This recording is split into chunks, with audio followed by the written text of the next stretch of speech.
Hi நண்பர்களே, இன்றைக்கி நான் பாவக்காய் குழம்பு வைக்க போகிறேன். புளிக்குழம்பு எப்படி வைக்கலாம்னு பார்க்கலாம் வாங்க.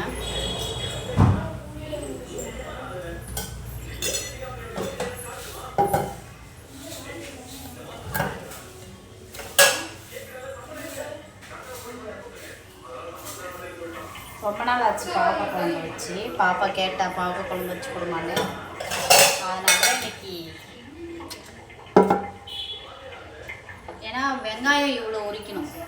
சின்ன வெங்காயம் நிறைய போடுவேன், பூண்டு நிறைய போடுவேன், தக்காளி, பாவக்காய். என்னம்மா? தண்ணி தான்.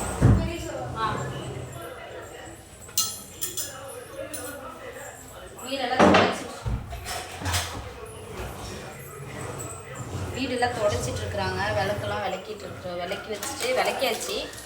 வீடெல்லாம் நாளைக்கு கார்த்திகளைன்னு இன்றைக்கே துடைக்கிறோம். என்னன்னா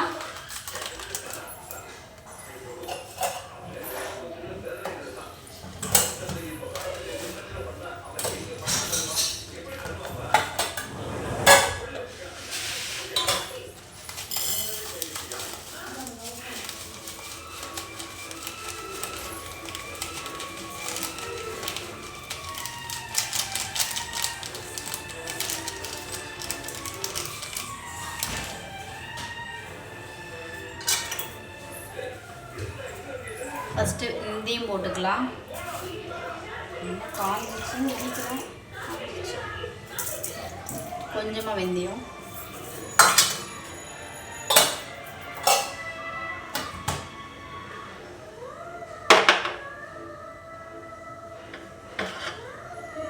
புளி கரைச்சி வச்சுட்டேன். புளியை கரைச்சாச்சு.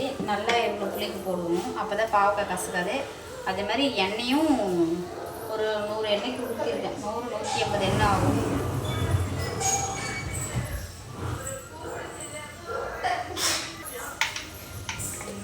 வெந்தயம் பொரிஞ்சிச்சு. கடுகு போட்டுக்கலாம்.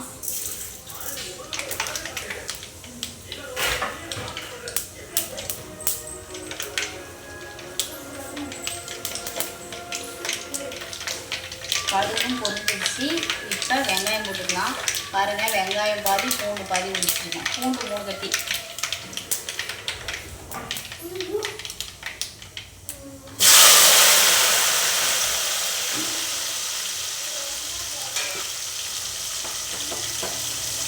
எரிச்சிட போட்டு எல்லாம் கரெக்டாக இருக்கணும்.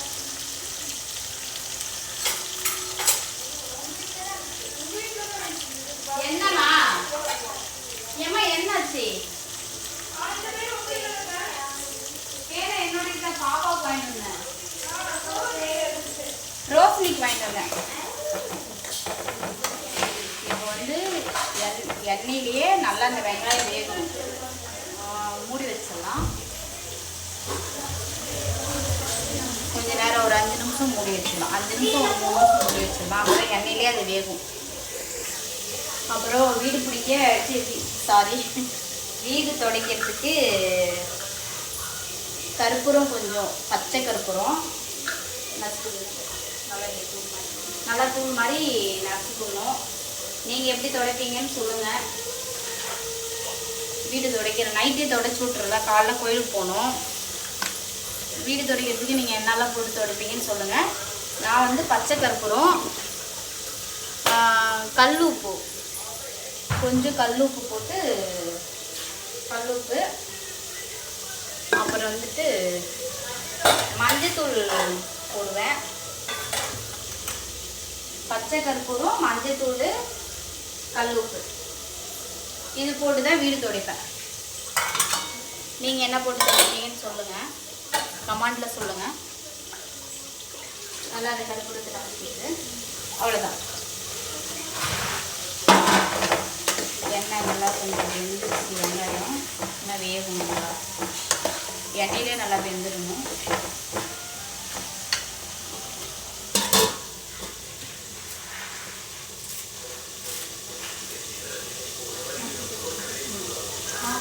நல்லா வாசமாக இருக்கும். பச்சை கற்பூரம் போட்டு வீடு துடைச்சோம் அப்படின்னா, கல்லுப்பு போட்டு துடைச்சா நல்லா வாசமாக இருக்கும் வீடு. கற்பூர வாசம் அந்த மனம் அடிக்கும் போது மங்களகரமாக இருக்கும்.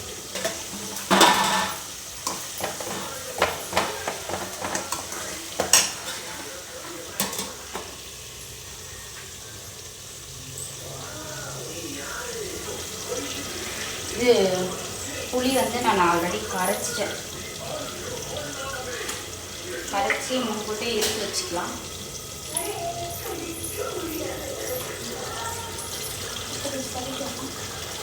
இங்கே அங்கே வை, அந்த பெட்ரூமில் கொண்டு போய் வை, காலையில் எடுத்து கொண்டு போய். அங்கே ஒரு சின்ன பக்கெட் இருக்கும் பாரு, அதை எடுத்துட்டு வா. காலி பக்கெட் இருக்கும் பாரு, டஸ்ட்பின்.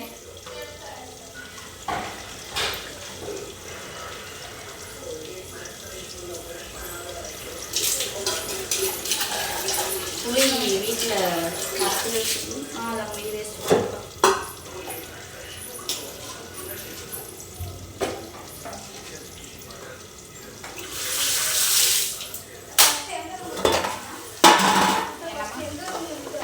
சாமி ரூம்லேருந்து தொடச்சிடணும்.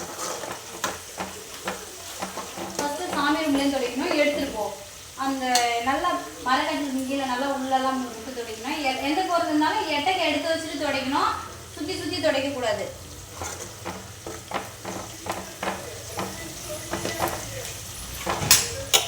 இப்போ வந்து பாருங்கள், எண்ணெயிலே நல்லா வெங்காயம் வெந்துருச்சு. தக்காளி போட்டுக்கலாம்.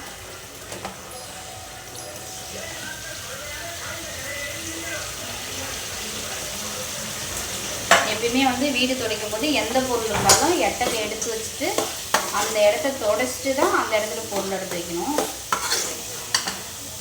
அதை ஒதுக்கி துடைச்சோம்னா நாளுக்கிழமை அன்னைக்கு லேடிஸுங்கெல்லாம் ஒரு நல்ல நாள் கெட்ட நாளுங்கும் போது ஒதுக்கி விட்ருவாங்க. உப்பு கொஞ்சம் போட்டுக்கலாம். வதவு துடைச்சிட்டு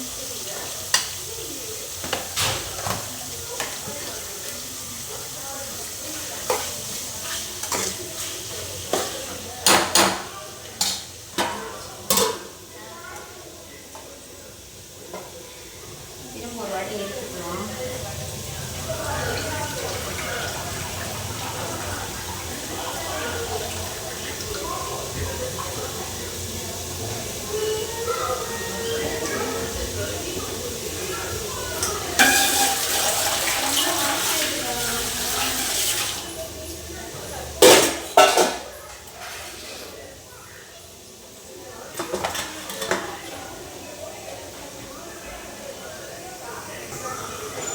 இப்போ வந்து தக்காளி வெந்துருச்சுன்னு பார்க்கலாம். வதவிடுச்சு, நல்லா தக்காளி வெந்துருச்சு. தக்காளி சூப்பராக வெந்துருச்சு. வெங்காயமும் வெங்காயம் நல்லா வெந்துருச்சு. இது வந்து என் தம்பிக்கெலாம் ரொம்ப பிடிக்கும். என் ஃப்ரெண்டுங்களாம் கேட்பாங்க, இதை இப்படி தான் வைப்போம், அதில் பாவக்காய் இதெல்லாம் போட மாட்டோம், எந்த காயும் போட மாட்டோம், இந்த வெங்காயம் மட்டுமே தான் போட்டு குழம்பு வச்சு புளி குழம்பு வச்சு கொடுத்தா பிடிக்கும். நான் ஊருக்கு போகும்போதெல்லாம் என் தம்பி கேட்டுகிட்டே இருப்பான், அந்த பாவக்காய் குழம்பு வச்சு கொடுக்கா, அந்த புளி குழம்பு வச்சு கொடுக்கா அப்படின்னு. என் தம்பி பொண்டாட்டி இவங்கெல்லாம் கேட்பாங்க. பாப்பாவும் கேட்பா. வீட்டில் எங்கள் வீட்டுக்காருக்கு பாப்பாவுக்கு இதெல்லாம் ரொம்ப பிடிக்கும் இந்த குழம்பு.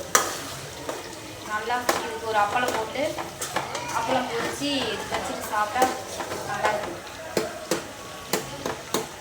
எனக்கு தெரிஞ்ச மாதிரி வைக்கிறேன். நீங்கள் எப்படி வைப்பீங்க, நான் வச்சுட்டு நல்லா இருக்கா என்னன்னு கமெண்ட்டில் சொல்லுங்கள்.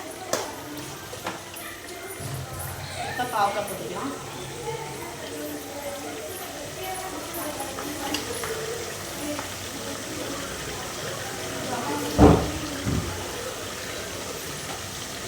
பாவக்காய் நல்லா மெலிசாக கட் பண்ணியிருக்கேன்.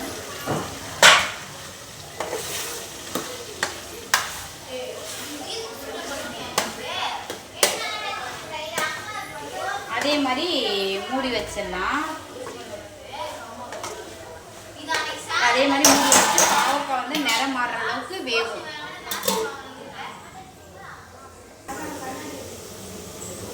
சாப்பாடு காலையில் வச்ச சாப்பாடு கொஞ்சம் இருக்குது, ஆனாலும் கொஞ்சம் ஊற வச்சுக்கலாம். ஏன்னா சூடாக சாப்பிட்டா நல்லாயிருக்கும்.